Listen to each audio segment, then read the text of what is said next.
This is a video by Hypnotic, who is over 100,000 subs. So shout out to Hypnotic, 104,000 subscribers.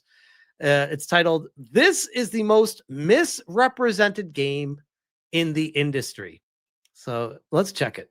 All right, ladies and gentlemen, so we got a post here from Smash JT talking about Assassin's Creed Shadows. And the reason why I'm doing a video on this is because it brings up an interesting conversation from all particular sides that I kind of wanted to explore here and kind of give my 2 cents on. Now, I originally was going to write this on Smash JT's thread, but unfortunately, after 10 minutes of typing up a response, Google decided to crash on me right before I could hit enter.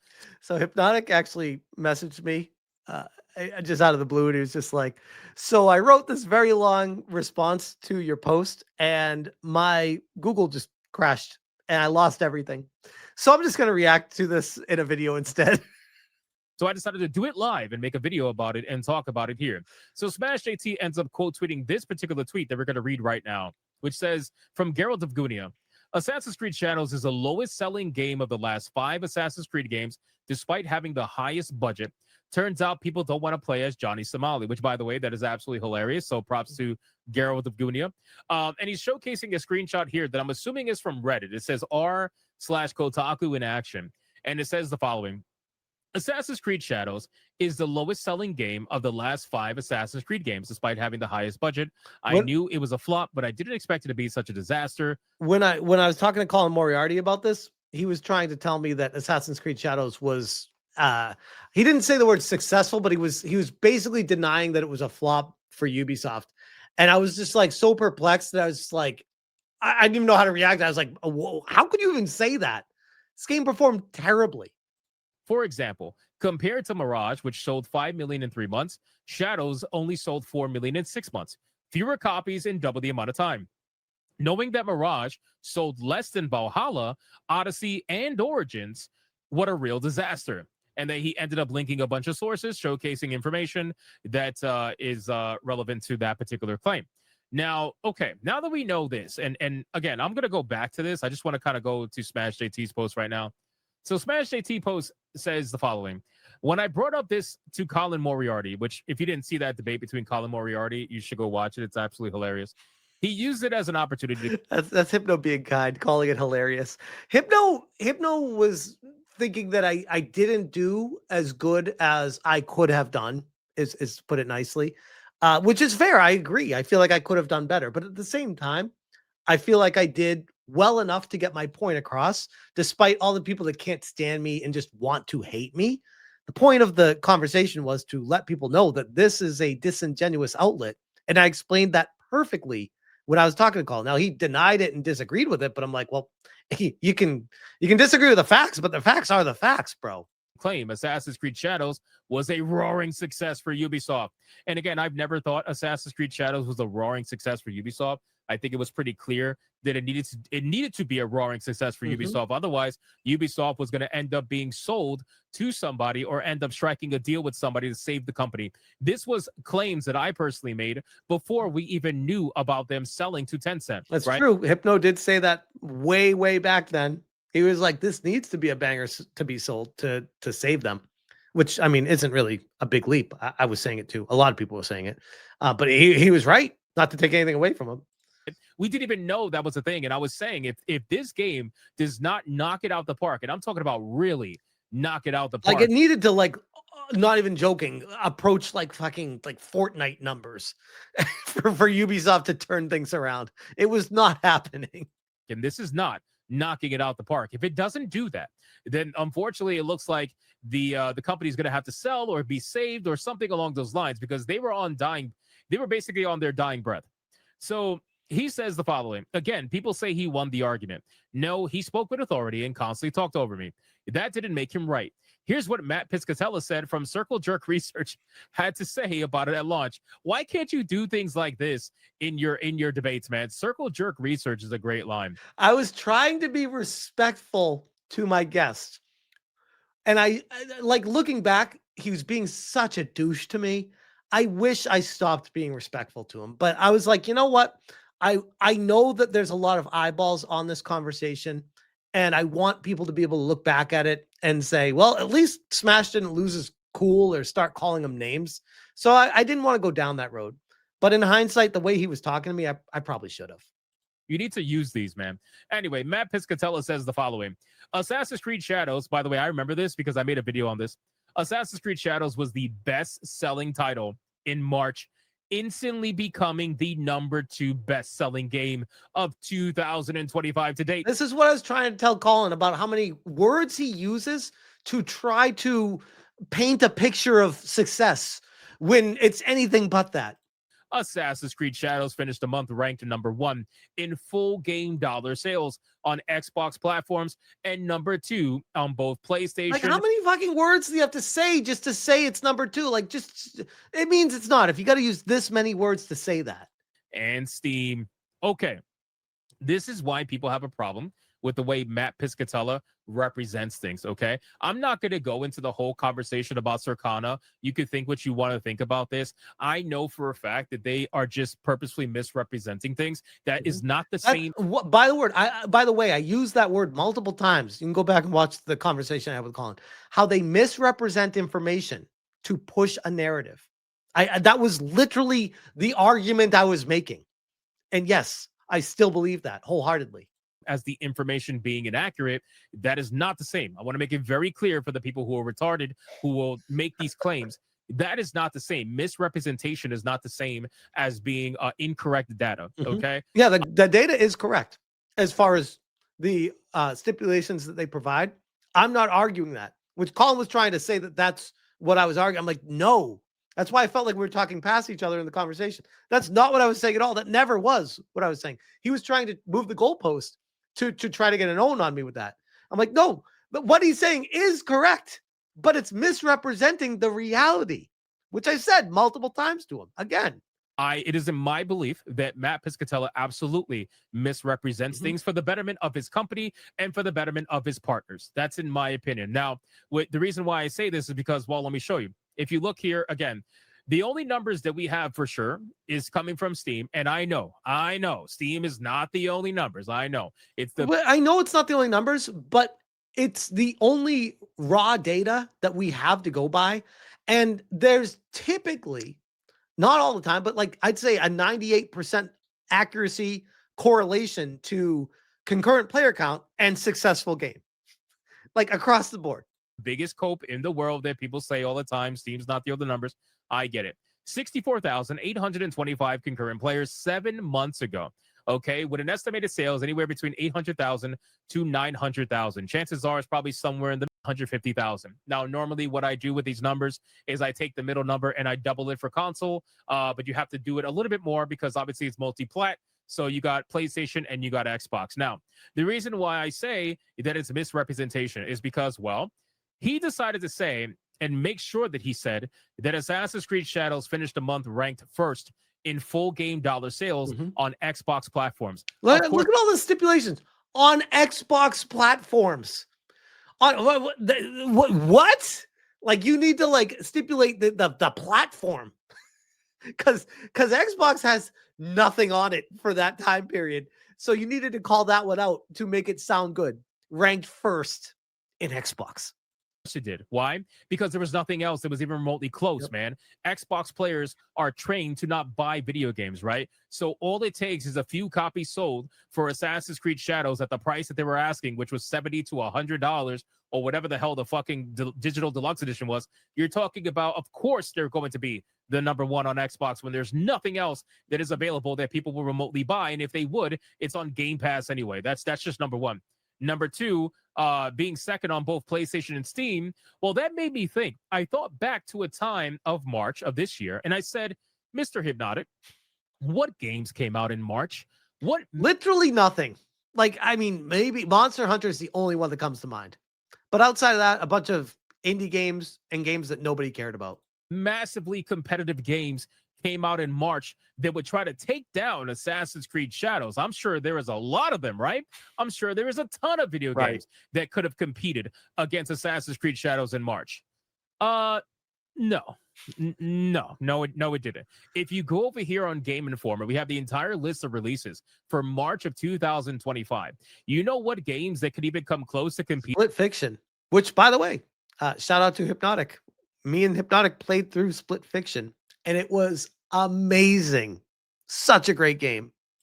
But obviously wouldn't against a game that has a franchise legacy like Assassin's Creed Shadows. Split Fiction is one of them. Mm-hmm. That game is cheaper, much cheaper. It is 30 or 40 bucks. Can't remember.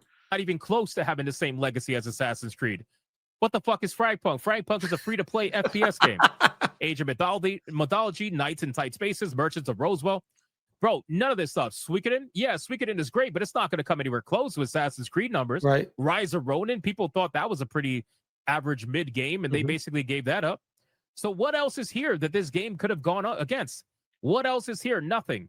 Nothing at all. Maybe MLB The Show, but I don't know how big it's definitely not like a Madden audience for that. So Assassin's Creed Shadow, what? Bleach Rebirth of Souls?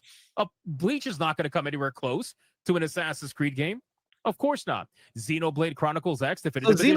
Xenoblade, this is the thing that I was trying to tell Colin. It's like the Nintendo games aren't even quantified on it. So you can't even count what place it is because it doesn't calculate Nintendo games in the list either, which is a massive deal.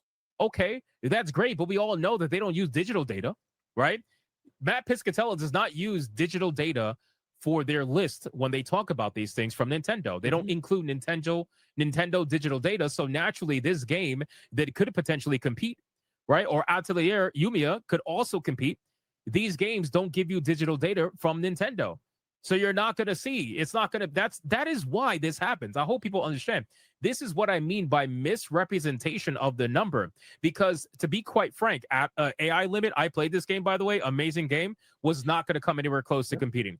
Atomfall, amazing game. Atomfall was a lot of fun. I played that on stream. I know Colin says I'm a tourist and stuff. No, Atomfall was a lot of fun. I wish I had more time to go back to it because that was a fun game. But it's not going to come close to an Assassin's Creed game. I mean, not going to come anywhere close to competing flat out, right? First Berserker Kazan, amazing game, not going to come close to competing because it's just not the same kind of mass market. It's not even close. So with all these games that it had to compete against, these games are not competition. Right. None of these games are competition. Even if you go into the next month, in April, what? South of Midnight is the competition? Of course not, bro. They use a South of Midnight picture because that's the best thing they got for April. Yikes. Oh, Last of Us Part 2 remastered for like the 50th time. Yep. Bro, these games are not competition to a brand new released Assassin's Creed game. So it is not shocking that this game was the number one in dollar sales. And that brings me to my second point. And this is where I say misrepresentation is not the same as false information. Correct. Okay.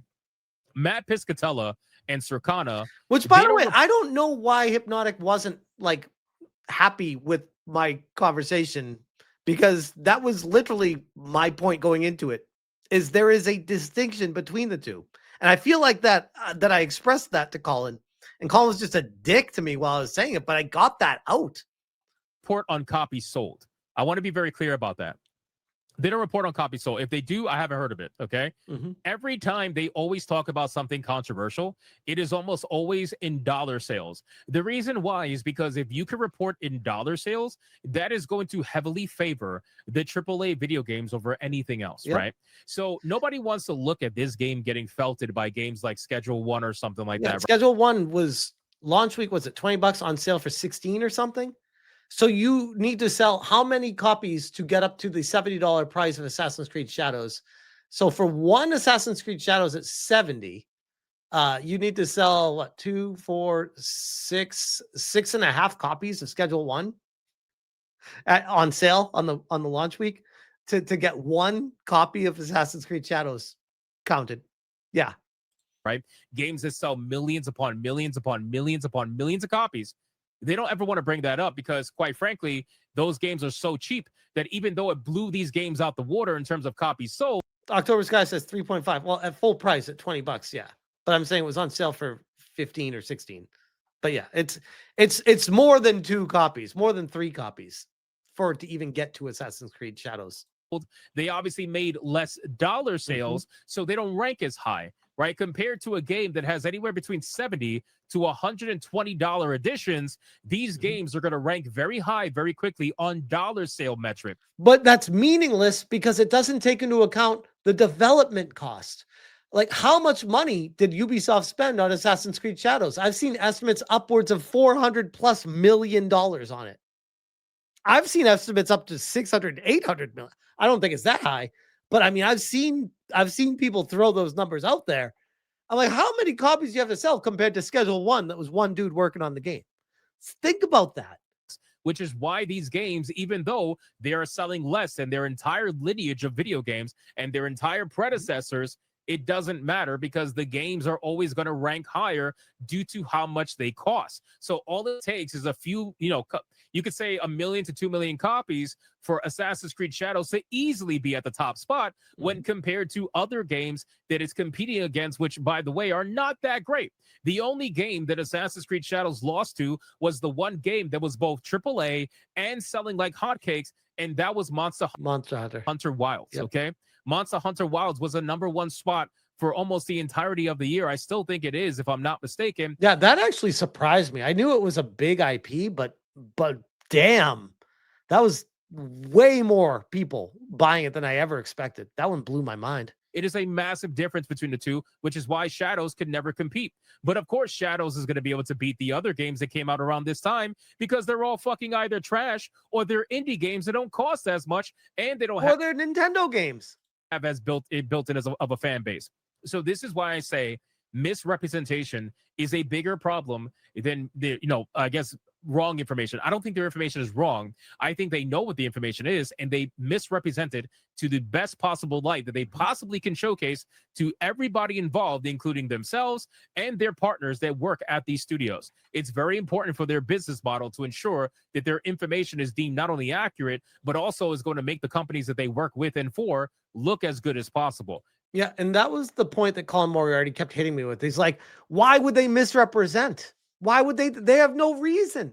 They have no reason to misrepresent. It's like, no, they actually absolutely have a reason to, because they want these studios to continue to provide them numbers, because without the numbers, they're out of business. So sure as shit, they have to represent the numbers as good as possible.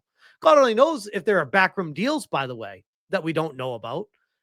I'll put it this way. I wouldn't be surprised if there were. That is all, again, my opinion about all this stuff. Now, Smash AT is arguing from the point of, I think, copies sold, where if you look at that, then yes, that is what this is saying, right? This is saying that Assassin's Creed Shadows sold less copies than every single game before it. And that's obvious, right? Which is why when it came to Ubisoft was trying to advertise the game as holding up firm or pretty close to what Valhalla brought in dollar revenue, because the games cost more. So naturally, it's going to be able to catch up easier to what the older games that cost less were able to do. And don't forget, Shadows got delayed for 4 months because they had to rework the story to minimize Yasuke in it, which cost an additional 4 or more months of dev time. That's not cheap. With more copies, right?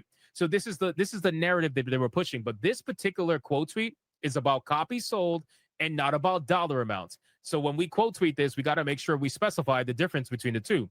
I understand Smash has a hard on right now for Colin and Matt Piscatella as well, but what he's quote tweeting is not the same thing. Like what he's saying versus the quote tweet is not the same thing. But I understand. My point being is what Matt is saying there is not representing the reality of what he's actually saying.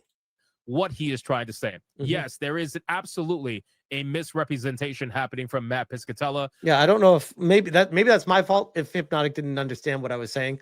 But my point of my tweet was reading into what he wrote here, saying that this actually is manipulating numbers to make it seem like it's doing better than it is. That was my only point. I think you're insane if you don't see it otherwise. This person clearly is for the industry, by the industry, and he's going to make sure that the industry looks as good as possible because that affects his pocket too. This guy doesn't care about the indie developers. This guy cares about the AAA studios. It's pretty fucking obvious. So does everybody else who is being a shill right now on Twitter. They all care about AAA. They don't care about indie. So that is why when I'm looking at these numbers about Assassin's Creed Shadows, I immediately looked at the list to see if there was any video games that could even remotely compete with Shadows in terms of franchise legacy and potential mainstream success, and there weren't any. There was no games. And then the only games that could were Nintendo games that Circana has openly admitted that they ignore. So if they ignore the digital numbers because they don't... That was dismissed by Colin too. It's like, yeah, they put an asterisk there. They say Nintendo isn't counted. I'm like, well, that's my point. What are we arguing here? Get it from Nintendo, then this whole like tweet right here about Assassin's Creed Useless. being the #1 full, game on Xbox or whatever, none of this matters, bro, because again, you're not even bringing in Nintendo. Yep. You're not even bringing in Nintendo. So you can't say this game is #1 in the year. I understand you specified for platforms, but we all know what you're trying to do. Mhm. We all know what you're trying to do by saying that it is the best-selling game, #2 best-selling game of 2025 year to date. You started with that, and then you ended with 2 different platforms, but you left out Nintendo because you don't have Nintendo's numbers. That's the whole reason why I call this a misrepresentation. So you guys let me know in the comments down below of this video. What do you think about this particular tweet? What do you think about the quote tweet from Smash JT here talking about the copy sold? I think it was pretty obvious that the game did less than every other game. Although I can't believe that it's actually like every other game, but still, let me know in the comments down below. Thank you guys so much for watching this video. And if you enjoyed it, consider hitting that like and subscribe. And I'll see you guys on the next one. Another banger by Hypnotic. Shout out to you, man. That was amazing. And yeah, I guess this is the problem where I get taken to task by someone like Colin Moriarty when it's like such an obvious issue. And I explain it what I feel like is pretty clearly. And he takes issue with it on social media and says he wants to talk to me about it to I don't know, to clarify it or whatever. He didn't clarify shit. He just tried to belittle me and call me an idiot the whole time. I'm like, that's not clarifying anything. My point still stands. The facts of what I said are still the facts of what I was saying. So none of it actually changed anything. And in a weird way, I feel like by him doing that, it kind of exposes like a desperation to try to curb a narrative because they're concerned that people are catching on to what the industry is doing, and they send in Colin to fix things before it goes spiraling out of control. Wouldn't be surprised if that had something to do with it too, but who knows? But that was a great video by Hypnotic, so shout out to him. As far as the future with this stuff, I guess we'll see what happens with Circana, but for now, I'll leave that right there.